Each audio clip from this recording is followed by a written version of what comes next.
عايز ايه رصيد ونبقى اخويا؟ حبيب قلب اخويا. عايز ايه رصيد بعد اذنك؟ اتفضل يابا. ماشي يا محمد. لا بص يا محمد بقى، الفلوس اللي انا هاخدها منك دي بقى انساها بقى. لا مش هاخدها خلاص بقى، لان الصراحه انا يعني ضاعت مني، وانا الصراحه مش عارف اسدها لك. ايوه خلاص بقى، ايدي عليا بيهم بقى، واستعوض ربنا بقى. يلا يا باشا، سلام. اتفضل يا غالي.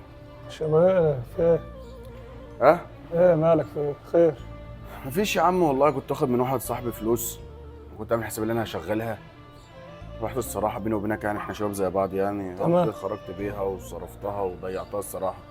فهو دلوقتي جاي عاوزها، انا عارف ان هو حقه، بس انا الصراحه مش عارف ارجعها الصراحه. طب بابا كده عيب. ها؟ كده عيب اصلا.